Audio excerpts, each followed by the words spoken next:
Salut, salut. En entreprise, mes collaborateurs m'appellent Chef, d'autres m'appellent Pasto et certains m'appellent simplement Ale. Dans mon église locale, on m'appelle Diacre Tiana ou simplement Tonton Ale. À Pradi, tout le monde m'appelle SG.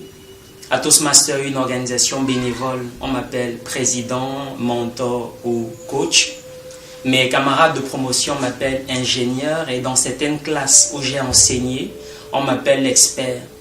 Mais de toutes ces appellations, j'aime particulièrement celle de mon épouse. Elle m'appelle Trésor. Vous l'aurez deviné, je suis Ale Tiana, ingénieur de formation. Je me suis marié en 2012 à la ravissante la princesse Nchana. Et elle, je l'appelle affectueusement ma femme. J'ai commencé à travailler très tôt alors que j'étais encore sur les bancs. C'est vrai que c'était un travail de bénévole, mais je dois avouer que l'expérience acquise m'aura permis d'être recruté en 2008 par ma toute première entreprise alors que j'étais encore sur les bancs. J'avais un principe simple. Tout ce que ma main trouvait à faire, je le faisais. Avec ou sans rémunération, je le faisais. Par exemple, à l'école, j'ai travaillé comme consultant pour une ONG à qui j'avais dit « Je ne suis pas pressé pour le paiement. Si vous pouvez et lorsque vous le pourrez, vous me payerez. » Cette ONG avait initialement confié le même projet à un autre consultant qui avait reçu plusieurs millions, mais ne l'avait pas livré. Moi, j'ai mobilisé une équipe et nous avons achevé le projet en très peu de temps. Et c'est 2 ans plus tard que la promotrice s'est souvenue de moi et m'a versé une somme forfaitaire. Je n'ai aucun doute aujourd'hui que si jamais elle voyait mon nom, celui de mon épouse ou de mes enfants, elle se souviendrait de cette expérience. Lorsque je suis arrivé à Douala, une opportunité de service s'est présentée à moi. Campus pour Christ organisait une vaste campagne d'évangélisation baptisée Opération Jéricho. Cette campagne a fait battre mon cœur et je m'y suis plongé. Sous l'encadrement des leaders de l'organisation, j'ai coordonné l'action de plus de 1500 volontaires et j'ai eu l'occasion de vendre cette vision à plusieurs pasteurs que l'on souhaitait impliquer. Vous imaginez l'expérience acquise, tous les frères et sœurs que j'ai pu rencontrer, le nombre de sourires que j'ai pu voir. Et comme si cela ne suffisait pas, c'est pendant le défilé d'inauguration que j'ai rencontré ma femme. Ça ne s'est pas arrêté là. Mon passage à Campus pour Christ m'aura permis ou aura servi de passerelle pour l'intégration, pour mon intégration dans la plus grande organisation de professionnels chrétiens au Cameroun, Pradi, où j'ai occupé plusieurs rôles. J'ai d'ailleurs été responsable de la CADEF dans ses tout premiers débuts à Douala. Il y a tellement de choses à dire. J'ai accumulé un certain nombre ou un nombre incalculable de formations, soit financées par l'entreprise, soit financées par mon épouse et moi-même. La Bible nous dit bien de faire tous nos efforts pour ajouter à notre foi la connaissance. Et c'est ce à quoi je m'attelle. Dans mon entreprise actuelle, je n'ai jamais dit que j'étais chrétien, mais certains collaborateurs s'amusent à m'appeler pasteur. Je pense que mes actions ont rendu ce témoignage visible et Dieu me le rend bien au quotidien.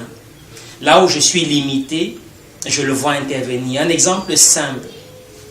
Je voulais et je devais aller à une rencontre de prière, mais il s'est posé un problème dans notre infrastructure de télécommunication et mon collaborateur que j'ai envoyé sur le terrain pour régler le problème n'y parvenait pas. On était parti pour passer toute la nuit.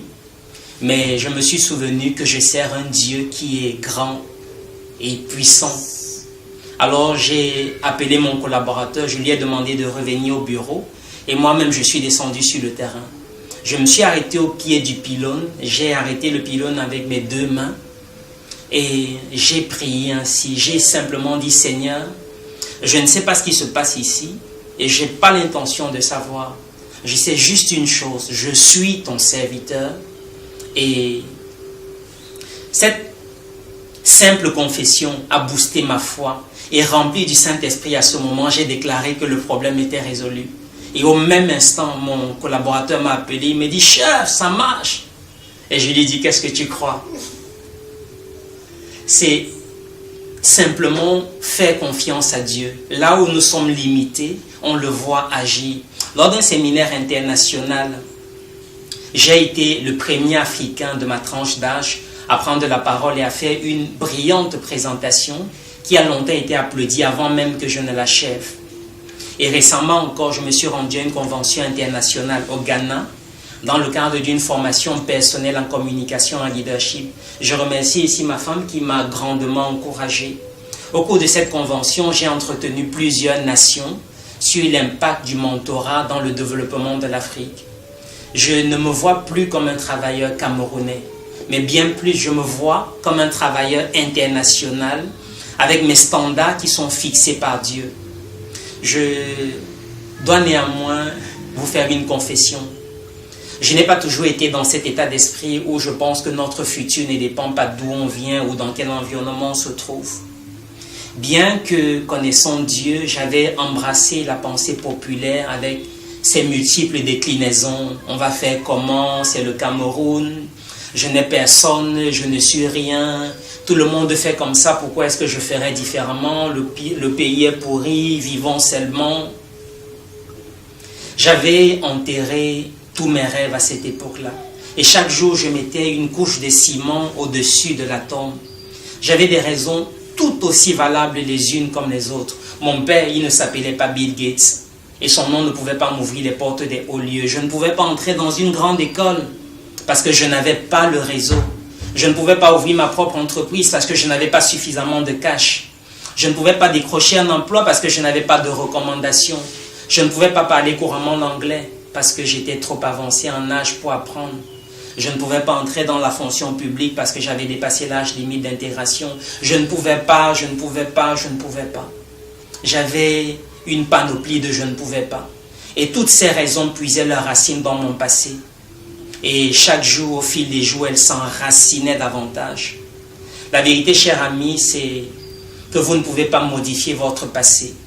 Mais vous pouvez décider ici et maintenant de changer votre futur. Vous pouvez utiliser l'instant présent pour préparer votre futur. Si vous ne le faites pas, c'est votre futur qui vous condamnera à réparer votre passé.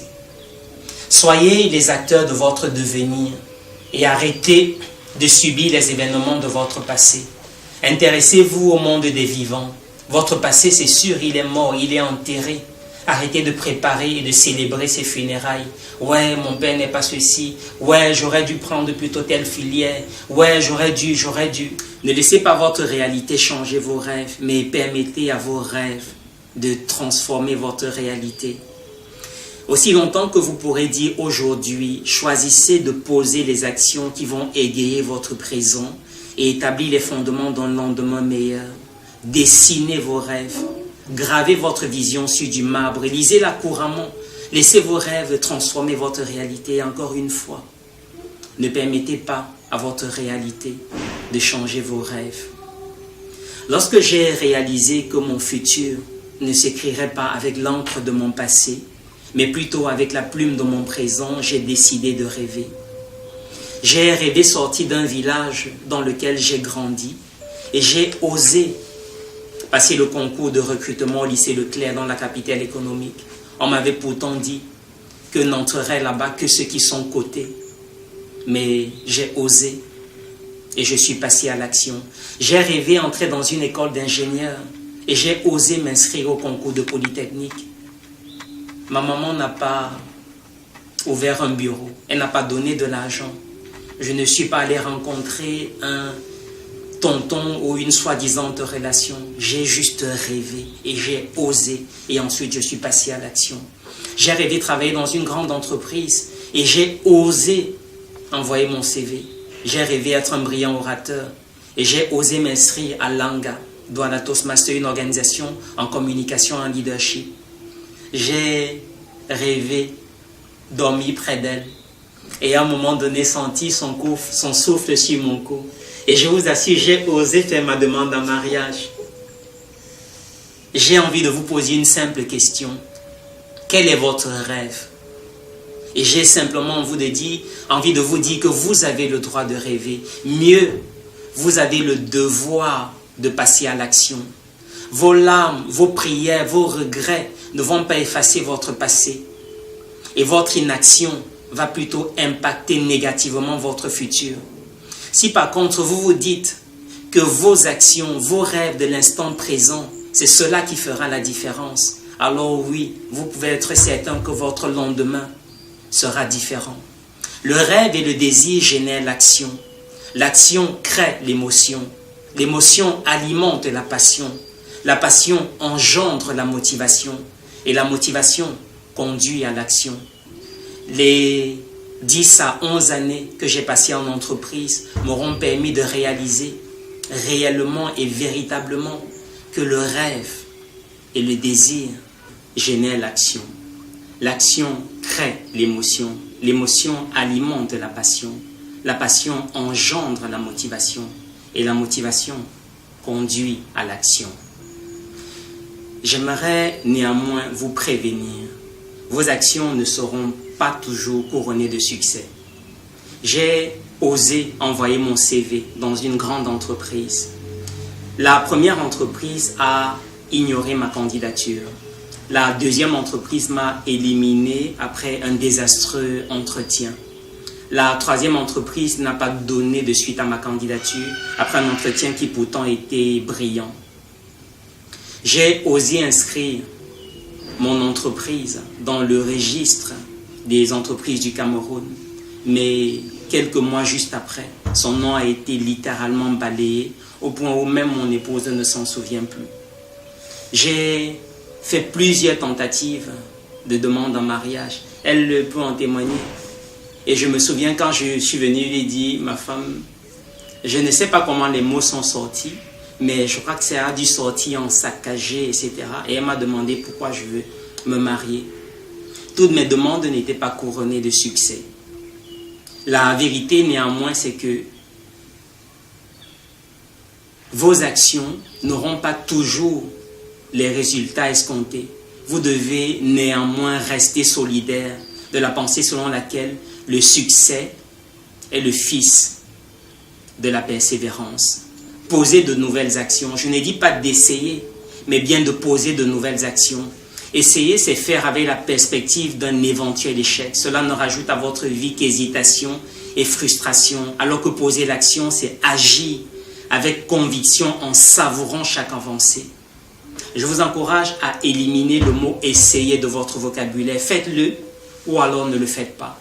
Si vous décidez de le faire, dédiez-vous à 100% à ce que vous avez décidé de faire. Ne le faites pas à moitié. Soyez audacieux, soyez déterminés, posez de nouvelles actions, restez en mouvement, avancez, fixez l'avenir et ne laissez pas le passé vous noyer dans son amertume et ses regrets. Plongez votre regard dans l'espoir d'un lendemain glorieux. Choisissez de tenir ferme au milieu de la tempête. J'ai réalisé que chaque jour sur la terre me rapprochait de plus en plus de la tombe. Alors s'il fallait que mon nom reste gravé dans les annales des personnes qui ont changé, modifié, transformé leur environnement, je devais mettre à profit chaque instant, le temps présent. Je devais le mettre à profit en famille, à l'église, en entreprise. Je devais le mettre à profit partout où je serais. J'ai réalisé une chose, que la seule personne responsable de mon bonheur, c'est moi. J'aimerais vous dire une dernière chose, cher ami. Vous êtes responsable de votre devenir.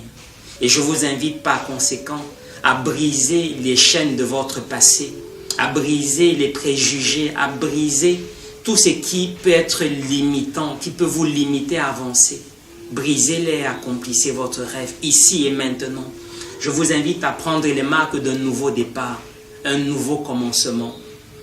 Il y a quelqu'un qui a dit, vous pouvez absolument accomplir tout ce que vous voulez. Vous pouvez réaliser votre rêve à condition que vous ayez le courage de le suivre. Je vous invite aujourd'hui à fermer les yeux et à rêver de nouveau. Non seulement je vous invite à fermer les yeux et à rêver de nouveau, mais je vous invite également à passer à l'action. C'est votre action de l'instant présent qui fera la différence. Allez dans la direction de vos rêves et vivez la vie que vous avez imaginée. Que Dieu vous bénisse tous. Que Dieu bénisse vos moments de méditation. Que Dieu bénisse vos moments d'édification. Et surtout,